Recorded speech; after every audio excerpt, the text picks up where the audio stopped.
Hola, soy Alba Glés, soy artista de cómic profesional. Les mando un gran saludo a los amigos de Multiversos. Alba, muchas gracias por esta entrevista y aquí en tu natal Querétaro, ¿no? Estamos en la ciudad de Querétaro y te agradezco mucho esta oportunidad de platicar contigo. Cuéntanos un poco acerca de ti, de cómo es que empezaste con este gusto por los cómics y vamos a ir explorando tu carrera, pero ¿cómo fueron tus inicios? Bueno, mis inicios es enamorarme del dibujo, en realidad. O sea, desde muy, muy pequeña yo dibujo, mi papá es dibujante, entonces como que era para mí algo muy normal que se hacía en mi casa, ¿no? Mi hermana y yo siempre estábamos dibujando. Entonces realmente primero fue mi amor a dibujar, después el amor a las caricaturas. Yo veía puras caricaturas, películas de Disney, o sea, todo lo que fuera animación, eso era lo que yo consumía de tele. Japonés, estadounidense, sí, de todo. Sí, de todo lo que cayera. Y luego mi papá se iba también a rentar películas, nos las grababa y entonces poníamos una y otra vez las películas y quién sabe dónde sacaba luego unos títulos que en la vida he vuelto a ver, o sea, sí, entonces yo me crié con la animación en realidad. Los cómics vinieron muy tarde a mi vida, o sea, para ser sincera, yo quería ser animadora primero o artista conceptual y todo esto. Porque de niña no me gustaba leer, entonces ni un cómic agarraba, o sea, literalmente. Y en mi casa sí había bastantes, pero no, a mí me daba muchísimo. ¿Qué leían en tu casa? ¿Qué leían? Leían Asterix y Obelix, Garfield, Calvin y Hobbes, Mafalda. Más como tira cómica. Mi papá era mucho de tira cómica y estos cómics clásicos europeos, ¿no? Casi cómic de superhéroe no se consumía en mi casa. Bueno, pero entonces, tú no te gustaba tanto el cómic, ¿no? No, o sea, porque yo debo leer. Pero bueno, en fin, el punto es que en la prepa lo descubrí a través del manga. O sea, cuando llegó el manga a mi vida, descubrí la magia del cómic, ¿sabes? O sea, ahí muy fue diferente donde... a lo que leía en tu casa. Ajá. Sí, totalmente. Entonces como que entendí que podías contar, o sea, el tipo de historias que podías contar en un cómic. Y ya, me clavé muchísimo. Entonces ya en la prepa, la universidad y en adelante dije, no, sí, de aquí soy. Esto es lo que me gusta. Es una manera rápida de contar una historia dibujada, porque la animación te lleva toda la vida. Y sí, no sé, me conquistó. Te atrapó. ¿Y qué manga eran tus favoritos en ese entonces? No recuerdo cuál fue el primero que leí, pero sé que Fullmetal me conquistó muchísimo. Había visto el anime, pero cuando leí el manga fue como, ¿qué es esto? No, esto es maravilloso. Por esa época también estaba saliendo Death Note, entonces pues claro, me chuté todo Death Note en manga, Chrono Crusade. Ay, ¿qué más leí? Porque también los leí en línea, ya ni me acuerdo qué más leí. O sea, bueno, Evangelion, esta niña que no me acuerdo cómo se llamaba, la que tenía unos cuernitos y atacaba gente con poderes. ¿Y Yashi? Elfen Lied. Bueno, en fin, o sea, sí, muchos mangas leí, o sea, cosas de Clamp, de todo, quiero sí. hacer. Y bueno, obviamente, mis primeros intentos de cómic, mi primera aproximación, pues sí tenía mucho estilo manga, pero yo quería otro estilo, o sea, yo quería encontrar el mío, no me quería clavar en el manga. Y empecé a explorar con artistas de BD europeo, ¿no? O sea, Black Sad, Skydoll, que es del autor de Witch. Bueno, de hecho, Witch yo creo que fue el primer cómic, ahorita que ya lo estoy mencionando, yo creo que Witch fue el primer cómic que me gustó, ya estaba yo en la secundaria. ¿Después del manga? No, fue antes. O sea, el manga fue en la prepa, ahí sí se disparó mi gusto, pero yo creo que más bien el precursor en mi vida fue Witch, porque era un cómic que salió para adolescentes y lo publicaban aquí en México en puestitos de revistas, así en los kioscos, puestos de periódicos, y mi papá compraba siempre ahí cosas, entonces vio este cómic para niñas, bueno, para adolescentes, y dijo, para mis hijas, ¿no? Luego. No, qué cosa tan preciosa era Witch. O sea, los artistas de ese cómic son una chulada de artistas. Los explotaron un poco y al final los últimos números no quedaron tan chidos, pero yo con esos me enamoré del detalle en el cómic, ¿sabes? O sea, ahí entendí que tú podías dibujar lo que te viniera en gana, o sea, que las cosas no tenían que ser como te las enseñaban en un libro de cómo dibujar, ¿sabes? Porque yo me crié mucho con cómo dibujar esto, cómo dibujar lo otro, y pues te dan tus pasos, tus lineamientos y ya está ahí. Y como que con ese cómic entendí que si tú lo ves lo puedes dibujar, o sea, no necesitas una guía. Tú, no sé, puedes hacer lo que tú quieras con la ropa, con el cabello, con los accesorios, con todo. No sé, ese cómic me marcó mucho. Y después reencontré al autor ya con sus proyectos personales y también lo seguí mucho. Entonces son como, digamos, el otro tipo de cómic que empecé a estudiar para ya desarrollar los míos. ¿Y cómo fue que te animaste a dar el salto a publicar tu primer cómic? Eso fue gracias a otro artista de cómic que se llama Alfonso Ruiz, que él no me acuerdo exactamente de dónde es, pero se mudó para Querétaro cuando yo estaba en la universidad. Entonces técnicamente él me encontró, y fue a través de él, o sea, como que pues, me empezó a compartir sus experiencias y todo, me empezó a enseñar varios tips de cosas que yo no sabía sobre el mundo del cómic profesional. Y él fue el que me instó a hacer, organizó una mini revista, una mini grapa, bueno, las grapas son minis. ¿Tipo fanzine? Sí, un fanzine con varios artistas locales, que cada quien hiciera una historia de 8 paginitas, ¿no? En blanco y negro. Entonces, técnicamente ese fue el primero que hice con intención de publicar, porque obviamente había hecho los míos en la escuela y todo ahí, todos cuchos, pero nunca terminados.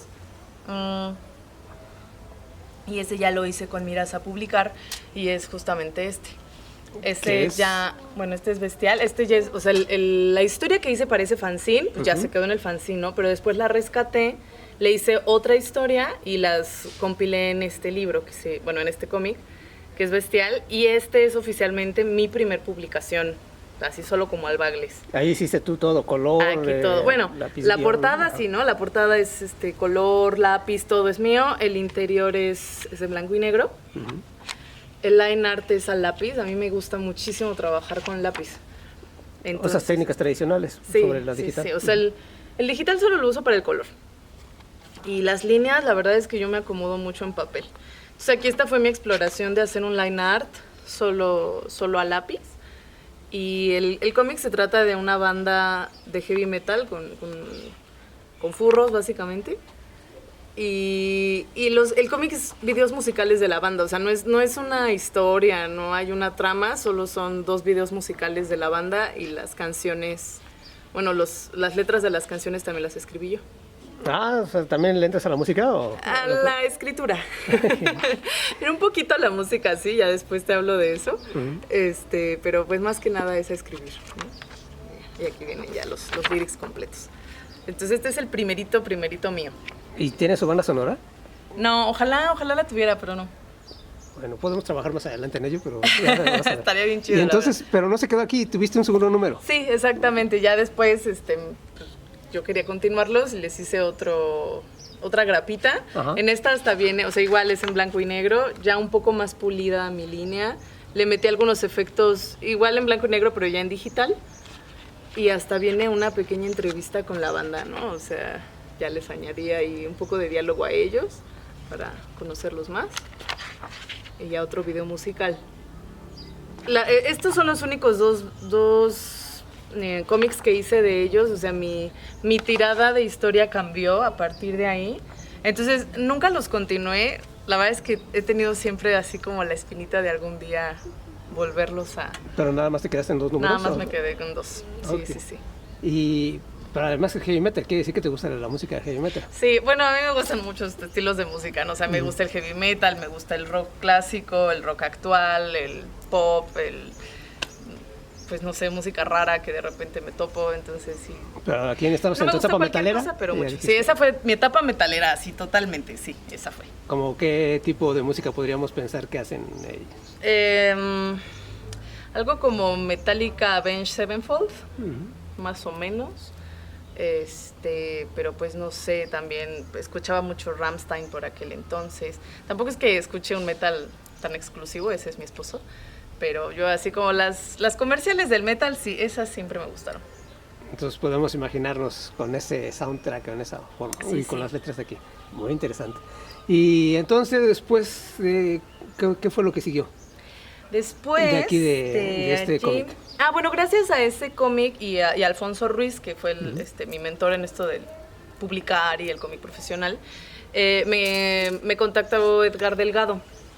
Edgar Delgado, bueno, para quien no lo ubica, también es un gran dibujante de cómics, bueno, dibujante y colorista principalmente, o sea, con un montón de historial. Y de hecho yo de niña lo tenía muy grabado porque a mí me gustaban mucho los cómics de Scott Campbell y él era su colorista. Entonces yo siempre me acuerdo la firmita, ¿no? Así de Campbell y abajo decía Delgado. Y no sé, o sea, como que se me grabó muchísimo y el día en que me contactaron para participar en uno de sus proyectos fue como, no manches, qué chido, voy a trabajar con Edgar Delgado. Entonces estuvo muy padre, la verdad. y fue para el que Valiance, que es el proyecto de Edgar. fue mi colaboración con él, o sea, ¿Aquí Valiance cómo colaboraste como ilustradora nada más? O sea, estas son historias que Edgar escribió con sus personajes y todo de Valiance, y este es el tomo 0, como los orígenes de Valiance. Y a mí me tocó hacer, o sea, son un cómic por cada personaje, y a mí me tocó hacer el de Eric Robles, que es el lobo. Entonces, yo hice la línea y el color es de Edgar Delgado. Entonces, no, eso estuvo increíble. O sea, fue la primera vez que vi mis dibujos coloreados profesionalmente y no, se ven increíbles. La verdad es que luego veo todos los errores que cometí en estos dibujos, pero no se notan con este color tan bonito que le puso Edgar. Pues de hecho no, yo todavía sigo sin notarlos. Bueno, yo soy muy exigente conmigo, yo sí, bueno. Pero sí, bueno, a mí me gustó muchísimo este cómic.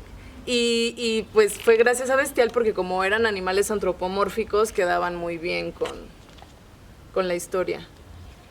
Y además ya estabas familiarizada con Sí. los animales. Sí, ya.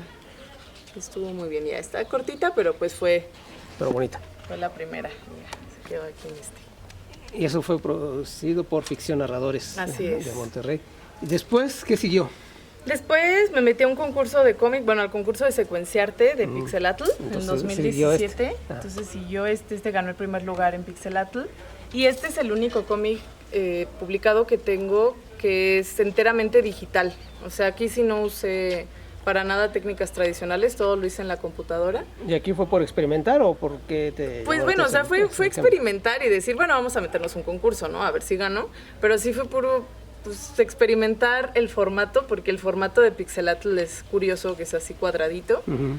Y este es un cómic sin diálogos. Sí, porque entonces, tienes que pensar pues la maquetación de acuerdo al tamaño, al formato que van a seguir, ¿no? Desde un principio. Entonces, pues sí, o sea, fue algo así y como perderle un poco el miedo al color, porque siempre fui muy mala para colorear, para elegir colores adecuados y todo. Entonces, este cómic me ayudó mucho en eso, porque realmente su paleta es muy simple. Entonces, podía concentrarme solo como en luces y sombras, que el dibujo fuera muy claro, que se entendiera lo que estaba pasando y que el color ayudara a eso, ¿no? Entonces... ¿Qué software usaste para este? Photoshop. ¿Desde el principio a todo? Sí, todo el proceso fue en Photoshop. Sí. Y ya, pues quedó en primer lugar en 2017. Wow, no, pues ya desde entonces ya tenías solidificando una carrera. y después del éxito, pues, que éxito fue atrayendo otros. La verdad es que sí, o sea, sí es una cadenita de cosas, porque con el premio de Pixelatl, parte del premio era que tenías un lugar en la convención de Conque, que se hacía aquí en Querétaro. Entonces me dieron una mesa para 2018 y ya pues fue mi primer convención en realidad. O sea, ya había ido alguna vez a la Mole, pero pues así solo como asistente, ¿no? Pero ya en mesa fue la primera y... De hecho, creo que fue cuando te conocí. Voy a revisar en mis álbumes fotográficos. Pues sí, seguramente. Y entonces yo llevaba, o sea, obviamente llevaba al fondo, ¿no? Porque pues era con el que había ganado Pixelatl, pero también llevaba Bestial. Creo que para ese entonces nada más tenía el primero de Bestial. Sí, que fue el que compré ese. Y entonces en esa Conque hicieron revisión de portafolios de Marvel. Habían invitado a C.B. Cebulski, el editor en jefe de Marvel, y a Ricky Puerding, que es el director de talentos de los artistas. Y yo no mandé nada, o sea, yo para ese entonces yo era maestra, entonces no tenía tiempo de hacer un portafolio, honestamente. Pero se pasearon por el Artist Alley y les gustó mi trabajo y se llevaron un Bestial. O sea, lo ojearon, les gustó, se lo llevaron. ¿Siguieron el mismo proceso de Edgar Delgado? Más o menos. Y ya después regresó Ricky Puerding y me dejó su tarjeta y me dice, oye, mira, o sea, nos gustó mucho tu trabajo. O sea, sí noto que no haces superhéroes, pero pues nos gustó tu tipo de personajes, o sea, como la fuerza que les das. Entonces, si quieres hacer páginas muestra para Marvel, dale, ¿no? Y yo, pues cómo no. Y ya, o sea, entonces fue gracias a Bestial y a esa Conque que Marvel me encontró. ¿Y cuál fue tu primer trabajo con ellos? Con Marvel ya, o sea, eso fue en 2018 y Marvel me dieron un trabajo hasta 2021, o sea, fueron 3 años de yo mandarles trabajo, o sea, sí hice las páginas muestra, les gustaron, no me dieron ningún proyecto, pero me dijeron, tú síguenos mandando de lo que hagas, aunque no sea, o sea, aunque sean tus proyectos, pero tú mándanos para tener actualizado tu portafolio hasta que algo salga. O sea, eran puras ilustraciones, no eran historias. Eran páginas de, lo que yo mandaba eran páginas de cómic. Entonces, o sea, después de haber hecho sus páginas muestra, porque ellos te dan un mini guión para ver cómo trabajas con sus guiones. Y ya, o sea, esas páginas se quedan en su...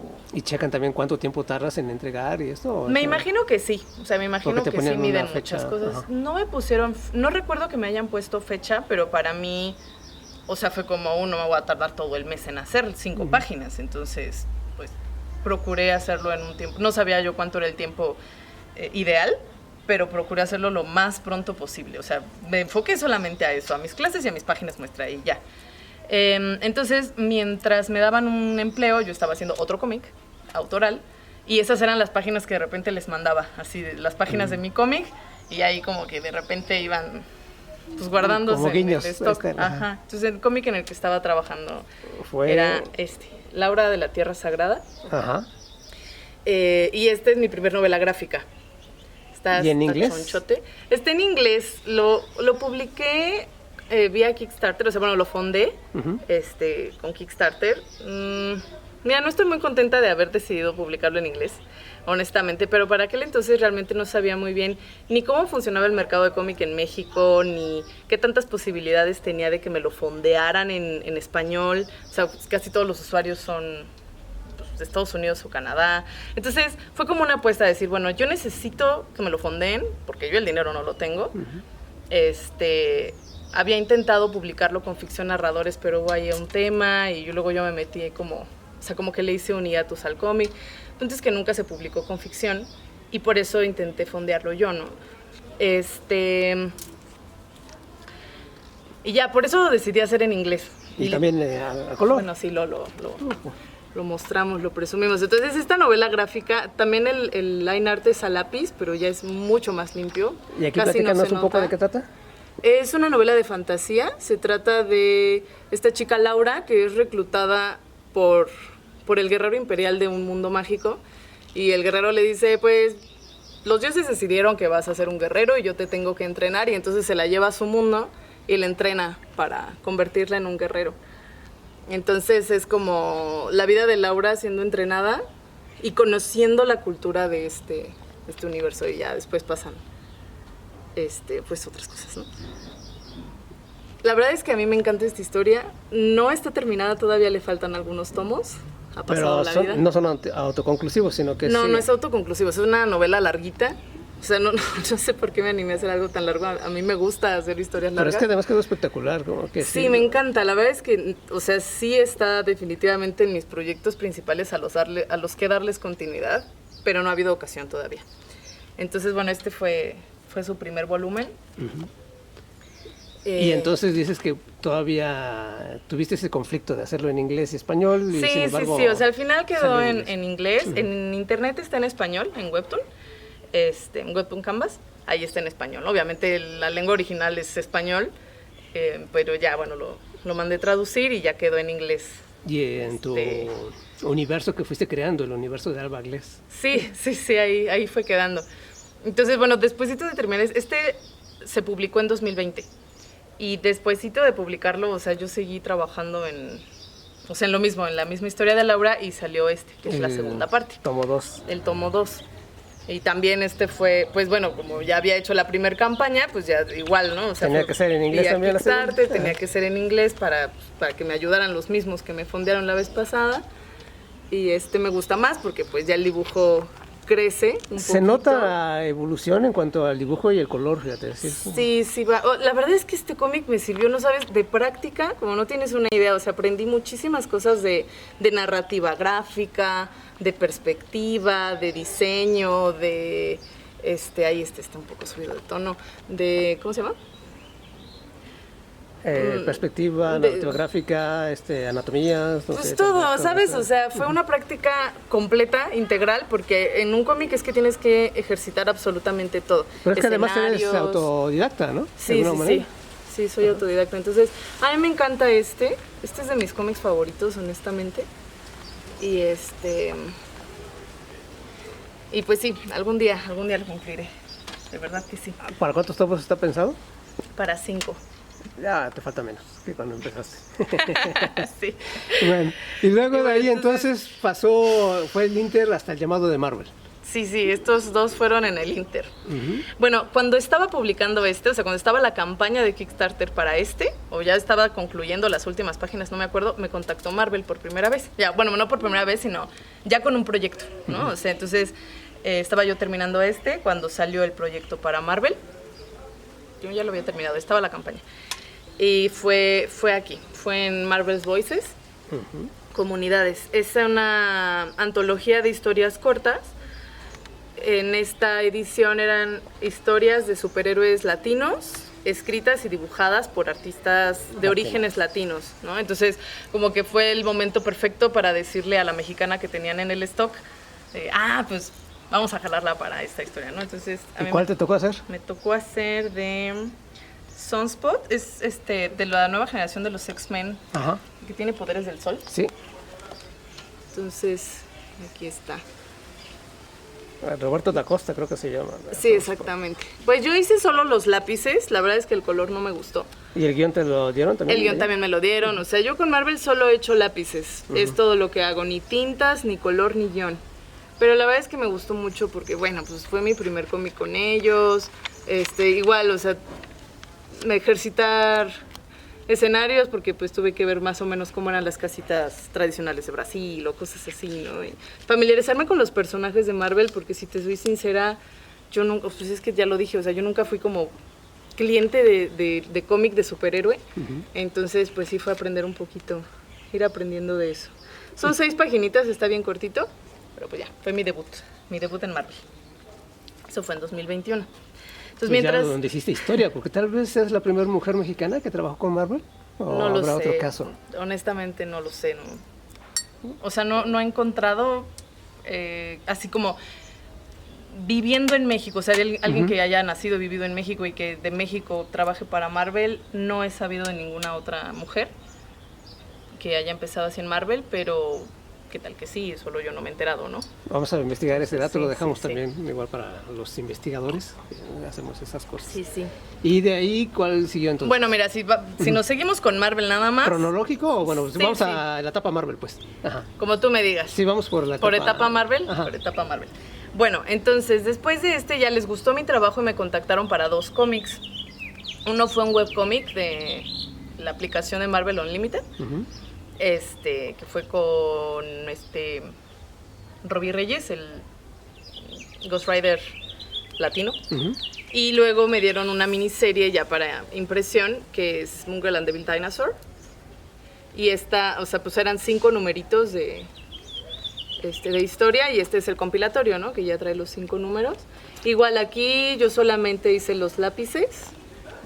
Pero ahí sí se puede decir que en ese compilatorio pues es totalmente tu trabajo. Sí, aquí sí es todo, pues sí, son todos mis dibujos, la historia completa, ¿no? Uh-huh.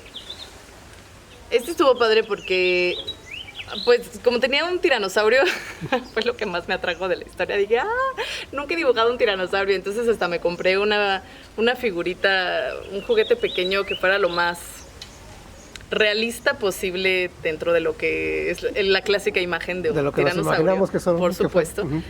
Entonces ya, o sea, no se movía, pero pues ya con eso más o menos veía cómo estaban los huesos ubicados, cómo tendría que moverse la cadera, ¿sabes? Y todo me sirvió mucho de referencia para poder hacer los movimientos del dinosaurio. Y también empecé a seguir, como los personajes tienen un equipo de roller derby, se la viven patinando, uh-huh. Pues me puse a buscar instagramers que fueran patinadores y ya de agarrar de referencia sus movimientos, cómo funcionan los desplazamientos en patines, y luego meterme a ver cómo son las calles de Nueva York, porque esto se desarrolló en Nueva York y yo en la vida había estado ahí. Entonces, o sea, estuvo muy padre porque sí aprendí muchísimas cosas. Luego también la autora le dio a un personaje poder para, a ver si sale por aquí, para cambiar su pelo a voluntad. Bueno, es ella, pero aquí no se nota mucho, ¿no? Pero ella puede usar su cabello a voluntad como le nazca, entonces se cambia el estilo de cabello en cada escena, y la autora siempre me decía, ahora trae unas trenzas no sé qué, y ahora trae un peinado no sé cuál, entonces pues también fue aprender a dibujar cabello afro muy bonito, no sé si me salió muy bonito, pero pero fue muy padre aprender eso también. Esto es... Sí, pero nunca se deja de aprender, ¿no? Cada proyecto tiene lo suyo, su propio reto. Sí, sí, sí. Y pues ya, este fue mi... es la única miniserie que tengo en Marvel, o sea, completa. Hasta ahora es la única. Pero también participaste pues en el legendario Amazing sí, Spider-Man. Claro, ya. Tengo una pequeña participación en Amazing Spider-Man. En la historia que a mí me tocó es la presentación del nuevo traje de Jackpot, de Mary Jane. Entonces, a mí me tocó hacer la historia en la que le dan el traje, ¿no? O sea, esto es continuando la historia que Mary Jane ha tenido, pues ahorita en Marvel. Y ya pues sí, la historia termina en... ¿Dónde está? En que le dan su nuevo traje y ya se convierte en Jackpot. Ahí hiciste también puro lápiz. Sí, y aquí solo fue el lápiz también. El diseño es de Humberto Ramos, el diseño del traje. Ajá. Y ya a partir de esta fue que sacaron el cómic de Jackpot. Y pues también siendo mujer, pues tenías que trabajar con Spider-Gwen o Ghost Spider. Pues no sé si es por ser mujer, pero sí, me tocó trabajar en Spider-Gwen. Bueno, esta portada es para Smash, ¿sabes? Este cómic es el que hizo Enid Balam, que es, o sea, pues sí, es la miniserie que le tocó hacer a Enid. Y a mí me jalaron para lo último, que salió en un cómic, o sea, solito, que es es que esta es la variante de portada, que es el Giant Size Spider-Gwen. Pero ese Giant Size Spider-Gwen, la historia que cuenta es como el final o la continuación de esta serie. Entonces a mí me tocó hacer así como el epílogo, digamos, de la serie, que es el Giant Size. Esta es la portada original del Giant. Y ya es. ¿Y te sentiste presionada en algún momento por trabajar con Marvel, sabiendo todo lo que implica? No por saber todo lo que implica en realidad, no. O sea, lo que me hizo sentir presionada era, pues no sé, no confundir las referencias. O sea, como tampoco sé tanto de superhéroes, o sea, pues equivocarme, ¿no? O sea, decir, no, o sea, tengo que tener bien en claro qué poderes tienen, o cómo lucen, o hasta dónde puedo cambiar el traje, hasta dónde no. Cosas así, pero realmente no, o sea, como que un miedo de sentirme nerviosa, como pánico escénico, ¿no? Este villano me tocó diseñarlo a mí. Es el hijo adoptivo del Dr. Octopus. La verdad es que me encantó su diseño. Y a la autora también le gustó mucho su diseño. Es una lástima que no le hicieran una continuación donde me jalaran a mí, ¿verdad? Pero bueno. Podría ser muy padre. un one shot después o algo así. Ojalá. Bueno, aquí básicamente es Gwen peleando con Mary Jane Carnage. La verdad es que a mí me divirtió mucho dibujar a Mary Jane Carnage. Y pues ya, esa fue mi participación aquí con Spider-Gwen. Yo lo disfruté muchísimo porque me gusta mucho... Bueno, para empezar el hecho de que tengan una banda, yo tengo un crush con las bandas, con dibujar música. Y luego me gustó esto, o sea, este tipo de chica monstruosa que es Carnage. Y pues... Como estilo metalera también, dijiste, pues vamos a... Sí. Yo amé a dibujar a Mary Jane, honestamente. Me encantó dibujarla. Y ya. En teoría sí queda como en continuación, pero pues la verdad no sé si le vayan a hacer una. Pero quedó como un final abierto. Ándale, como final abierto. Oye, pues qué bien. Y entonces, esto fue la etapa Marvel, pero dentro de esa etapa Marvel también tuviste tiempo de hacer obra. Cosas. Ajá, como... Bueno, mira, en el mismo año que me contactó Marvel, yo empecé 2 historias más. O sea, en ese año yo trabajé en 3 proyectos. O sea, el de Marvel. Laura? Ajá. El de Laura lo estaba acabando, o sea, lo acabé como inicios de 2021, ¿no? Después hice su Kickstarter en ese año, pero el cómic ya estaba, digamos, terminado. Entonces, despuésito de Laura, empecé otros 2 proyectos. Quería como alejarme un poco de esta historia, o sea, alejarme y no, porque ya me había clavado demasiado en el mismo estilo, ¿no? O sea, en el estilo que demandaba esta historia, en los colores que demandaba, en los personajes. Entonces, como que yo quería explorar algo diferente en mi arte. Y empecé a trabajar en otro proyecto que sí sale de esta historia. O sea, tomé a uno de los personajes secundarios y le di su propia historia. O sea, no... Aunque sí esté relacionada con ese mundo y ese universo y esta línea temporal, mi consigna era que fuera completamente independiente, ¿no? O sea, que tú pudieras leer el otro cómic y no necesitar haber leído el de Laura. Entonces yo estaba trabajando en eso cuando salió la convocatoria de Pura Pinche Fortaleza Comics, de su premio de novela gráfica. Pero, sí. Que separa la grabación, pero bueno, ya continuamos. ¿Sí? Sí. Okay. Ajá. Bueno, entonces Agujero Blanco, que ganó el primer lugar. Vamos a retomar un poco. Agujero Blanco fue el ganador, por si se nos perdió algo en el corte de la grabación, del concurso de Pura Pinche Fortaleza Comics. Así es. Ajá. Sí, entonces, bueno, ya, este es muy diferente de lo que yo he hecho, o sea, antes y después de este cómic, creo que no he hecho nada similar. Aquí yo quería presumir que la línea es a lápiz, entonces deliberadamente hice efectos en donde se notara que era lápiz, porque los de Laura también son a lápiz, pero casi no se nota. Entonces yo quería, nomás por mis ganas, ¿no? El color también es digital, pero quería una paleta mucho más suave, como menos intensa, porque a mí me encantan los colores intensos, entonces dije, no, a ver, me voy a obligar a que sea más pálida, más enfermiza, porque la historia es como de suspenso, no es de terror, pero es como de un misterio que resolver. Y se desarrolla en una casa tradicional queretana, que de hecho está inspirada en una casa que es de mi familia, y tiene muchas referencias a mi familia, ¿no? Esta historia, entonces era... Muy personal. Sí, es muy personal, es una suerte de homenaje a mi familia, pero pues con una historia que no tiene nada que ver, ¿no? O sea, la historia es completamente ficción y es fantasía y pasan cosas bien raras porque me gusta que pasen cosas raras, pero todo lo que es el arte y los personajes sí es un homenaje a mi familia, al final del día. Entonces, a mí me gusta mucho esta historia, he recibido muy buenos comentarios, y pues sí, le tengo muchísimo cariño a De hecho, el original de la portada, cabe mencionar que participó en una muestra en el Museo Nacional de Arte, en un encuentro multiversos de narrativa gráfica mundial. Uh-huh. Y también ya hizo historia, aunque bueno, justamente es la versión original, no era a color, esa la que se... Sí, la versión original pues es solo a lápiz. Uh-huh. Muy bien. Y luego de aquí, bueno, seguías cosechando éxitos uno tras otro, participabas en concursos, para ti ya era como cambiar de ropa, a ver, ¿qué sigue el siguiente concurso? No creas, hay concursos que no gané, solo que pues, ahí se quedaron olvidados. Entonces ni los mencionamos, se lo pierden. Y bueno, el otro proyecto en el que estaba trabajando ese mismo año fue Todas las canciones que quiero olvidar, que es este. Retomando otra vez el tema de la música. Retomando el tema de la música, así es. Y pues también fue muy experimental. Casi todos mis cómics terminan siendo experimentales porque es que al final, pues si no me aburro, ¿no?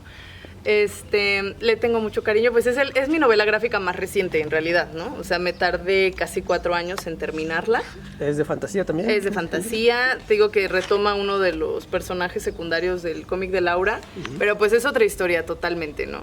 Y aquí yo quería explorar más, o sea, más que fuera una trama épica, o sea, yo lo que quería era como sumergirme en la historia del personaje, ¿no? O sea, en el alma de su vida, de su alma, de cómo funcionaba su mente, y que fuera una historia muy emotiva. Esa era como mi consigna.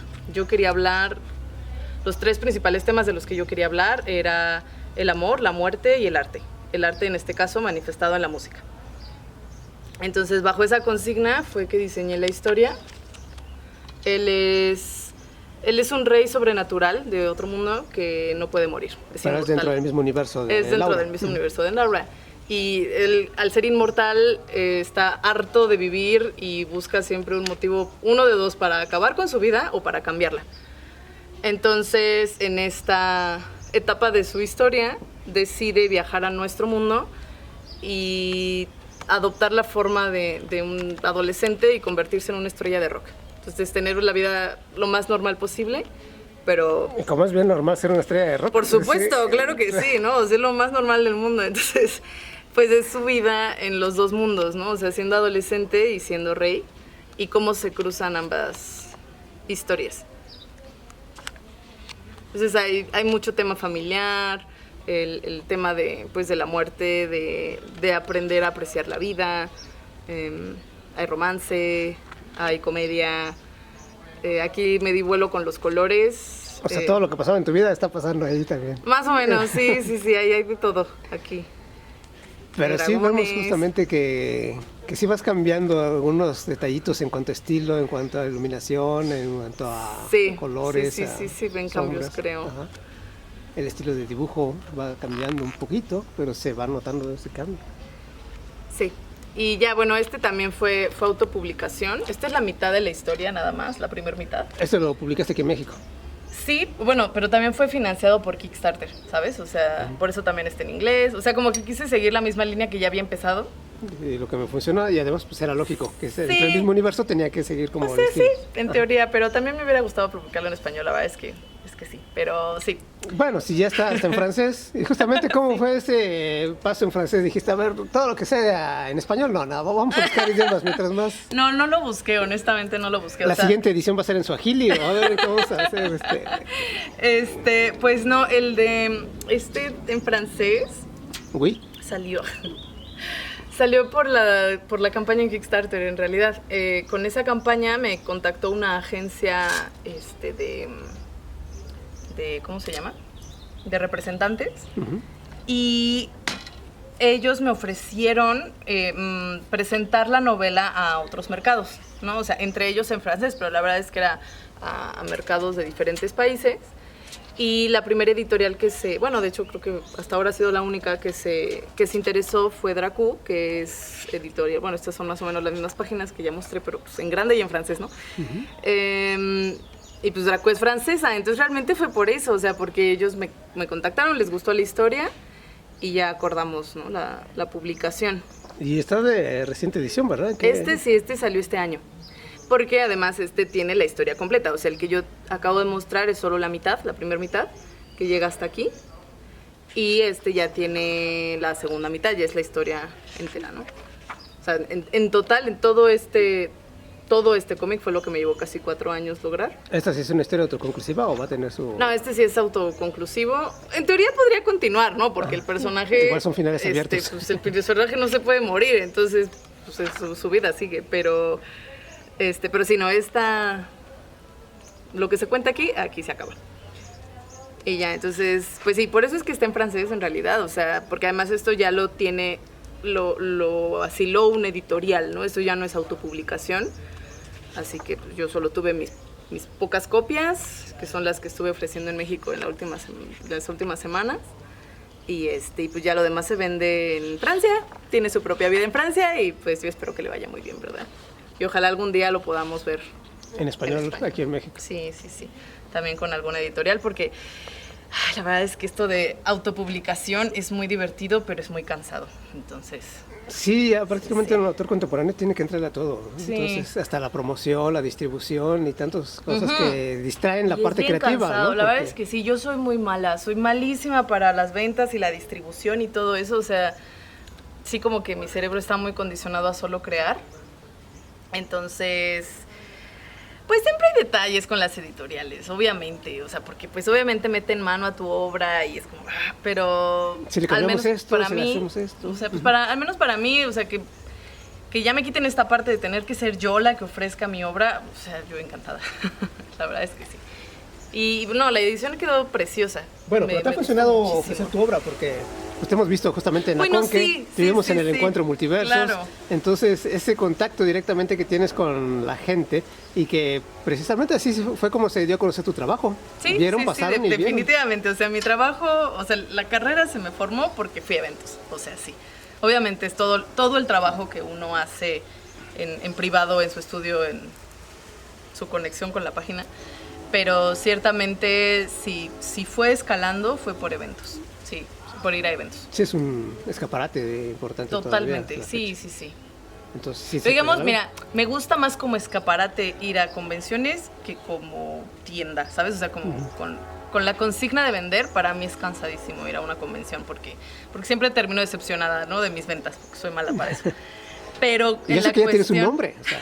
Sí, en la cuestión de escaparate sí me ha servido muchísimo ir a convenciones. O sea, yo no quiero dejar de ir. Eso sí, definitivamente, de una u otra forma, voy a seguir encontrando la manera. Espero venir algunas a México más pronto. Bueno, sí.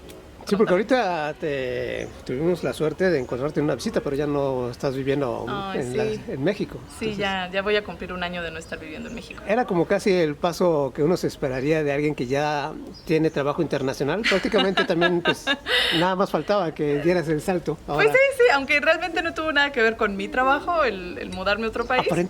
Aparentemente, ¿verdad? Pero pues bueno, o sea, se toma de lo que tienes, pues tomas lo que te sirve, ¿no? Y yo creo que sí puedo encontrar mucho moviéndome. Estoy viviendo ahorita en Inglaterra, entonces pues tan solo conocer cómo va el mercado ahí, o mínimo ya tengo un poquito más cerca a Europa, pues moverme a alguna convención por allá, algo en Francia, porque ya tengo algo en francés. Pues sí, ¿no? O sea, al final a ver qué más va saliendo. ¿Qué tal ha tenido su recepción en Francia? Pues mira, de lo que yo solo me entero por redes sociales, ¿no? O sea, si me etiquetan gente que ha comprado el libro o que hace alguna reseña, en general han sido muy buenas reseñas. Bueno, obviamente el primer mes fue cuando más me etiquetaron, ¿no? Porque pues acababa de salir, pero sí de repente todavía hay gente que me empieza a seguir o que me escribe o que me etiqueta en algo de que le ha gustado mucho la historia, que es que es una historia diferente, ¿sabes? O sea, aunque sea de fantasía, su principal enfoque no es la fantasía, entonces como que te voltea la jugada. Te identificas con los temas también. Sí, y es más fácil identificarse con todo lo que pasa. Que además me queda aquí una duda, si en los otros primeros cómics hacías el heavy metal como tu insignia, aquí ya no se ve tan metalero. ¿Qué tipo de rockero, música? Ya es rock. O sea, bueno, se desarrolla en los 80s, entonces es un rock más clásico. Y el personaje hace una banda de glam rock, entonces también es otro tipo de rock totalmente. ¿Aquí a quién nos podemos imaginar? Glam, pues no sé, Poison, un poco de Motley Crue, nunca sé cómo se pronuncia. O sea, como ese estilo, ¿sabes? Uh-huh. Quizás un poquito Bon Jovi, pero del estilo, ¿no? Así de cómo se ven, no tanto musicalmente hablando, pero pues sí, o sea, como rock glamuroso, uh-huh, que tiene sus súper extravagantes y que suena ligeramente más pop. Entonces, bueno, me empapé de caemos con moderato. No tampoco. No. Es que no me gusta Moderato. Pero bueno, me empapé de mucho rock, o sea, tanto clásico como actual, uh-huh, porque la maravilla del algoritmo de YouTube Music, para mí me gusta más YouTube Music que Spotify, es que te sugiere cosas que sí te gustan, uh-huh, ¿no? Entonces, mucha música, así de lo que acompañó esta obra, la conocí gracias al algoritmo, no me arrepiento. Conocí a mi banda favorita, buscando música rock para esta obra. ¿Qué es cuál? The Struts, que también son glameros pero actuales, uh-huh, ¿sabes? Entonces, bueno, ya cambiaron un poco su estilo, pero iniciaron siendo glam rock actual, entonces tiene un estilo muy similar a lo que yo quería, ¿no? Y ya, bueno, entonces sí hay mucho, o sea, la influencia aquí es más bien de rock y es este contraste entre una música muy alegre, que es, pues sí, ¿no? Así como muy glamurosa, y música muy deprimente, porque él en realidad es un personaje que vive en eterna depresión. Entonces tiene, ¿cómo? ¿Un emo? Pues sí, digamos, porque se autoflagela, pero no en su apariencia, uh-huh, ni en su actitud. O sea, su actitud solo es de un desprecio hacia sí mismo. O sea, él tiene una capacidad muy grande de amar. O sea, él puede amar a casi cualquier persona, si no es que a cualquier persona, pero no puede amarse a sí mismo. Entonces es un juego de amor y autodesprecio constante en él. Así que es un personaje complejo. ¿Y aquí no van canciones tuyas? Sí, todas las canciones que salen ahí, o sea, no son tantas, pero las canciones que salen son mías. Y hay una canción que sí tiene música. O sea que ya próximamente vamos a escuchar el álbum de ya la puedes escuchar. Bueno, esa canción ya la puedes escuchar. ¡Wow! ¡Qué sorpresa! Sí. O sea, tú lo grabaste y tú la cantaste y todo. Mi papá me ayudó con la música. O sea, yo la compuse digamos, yo escribí la letra y medio le encontré una melodía, ¿no? Así, según yo, con lo mucho que sé de música, le hice una melodía.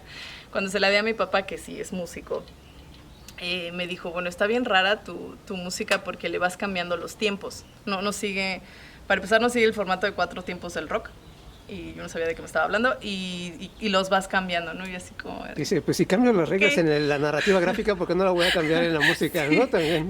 Pues realmente yo no sé nada de música, o sea, a mí me gusta cantar y es todo lo que hago, ¿no? Pero mi papá, que es un genio para eso, la convirtió en música, y él hizo como la versión... ¿cómo se llama? En sintetizador, ¿no? O sea, como una versión digital de la canción, uh-huh, no grabada con banda. y la grabamos juntos, o sea, él hizo la música y yo grabé la voz y ya era nuestro demo de esa canción. Y ya después de como un año más o menos, el año pasado en La Mole, conocí a una banda gringa que vino a promocionar su cómic en La Mole, no sé si los llegaste a topar, que se llaman Punk Rock Time Machine. Está muy chistosa su historia, ¿no? Pero el punto es que por azares del destino nos topamos, compartimos proyectos y nos gustó porque era como unos vatos que se dedican a la música pero no hacen cómic, sacan su cómic, y una morra que se dedica al cómic y no hace música, saca una canción, entonces como que nos gustó. Se dio la sinergia. Ajá. E intercambiamos trabajo por trabajo. Yo les hice una variante de portada que después usaron para promocionar una gira que tuvieron. Y ellos me grababan la canción con instrumentos reales, ¿no? Y el vocalista tiene un estudio profesional de grabación.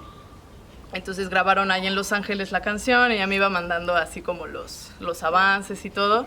Consiguieron una voz en español de hombre. No es exactamente la voz que yo le habría imaginado a Fernando Posada, al protagonista, pero la verdad es que suena bien la voz del chavo, sí me gustó bastante.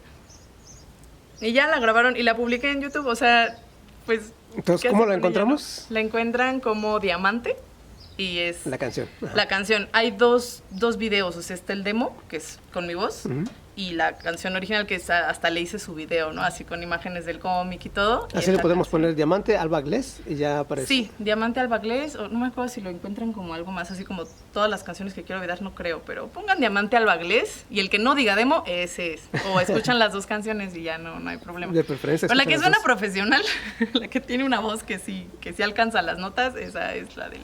O bueno, una voz varonil, esa fue la que grabé... Bueno, que grabaron ellos en Los Ángeles. Y yo dije, esa fue la que grabé. No, la que grabaron ellos en Los Ángeles. Y ya la otra, pues la que grabé yo con mi papá en su estudio. Okay. Sí, esa canción sí existe. Bueno, de hecho hay más canciones a las que sí les pusimos música, pero todavía no están. Todavía no salieron. No han salido. O sea que más adelante vamos a escuchar el álbum. Ojalá que sí, ojalá que sí. Okay. Y justamente con eso, ¿cuáles son los proyectos que siguen, que viene para Alba? Bueno, ahorita el último año he estado trabajando para DC Comics en una novela gráfica. Te fuiste de Marvel a DC. Así es. Los fans de Marvel. Pues yo tampoco lo busqué, me buscaron. Fue gracias a Spider-Gwen, justamente. Ajá. Les gustó el estilo que manejé allí y me jalaron me ofrecieron un proyecto ahí en DC. Marvel había tenido una racha de no contactarme para ningún proyecto. O sea, como yo estoy con ellos por contrato, o sea, no soy exclusiva ni nada, o sea, ellos deciden cuándo darme trabajo, ¿no? Ya tenían, pues, un buen rato que no me... O sea, me jalaban como para proyectitos chiquitos digitales, ¿no? De Marvel Unlimited, que ahí sí he hecho varios. Pero ya después como que guardaron silencio y coincidió que me contactó DC. Bueno, mi agente me ayudó a contactar con ellos. Y me ofrecieron la novela, o sea, una novela gráfica, y siendo full artist. Entonces yo hago... ¿Guión? No, el guión no. Pero lápiz, tinta y color me toca a mí. Entonces, pues para mí, o sea, es un trabajo bien matado. ¿Se puede saber cuál es el título o todavía hay...? No, todavía no. No lo han liberado. Hasta que haga un público. ¿Pero va a salir 2025 o 26? No, va a salir, me parece que es a inicios de 2026, porque yo lo termino en noviembre. Pues sí. Entonces sí, yo creo que para enero o febrero de 2026. No me han dicho bien la fecha.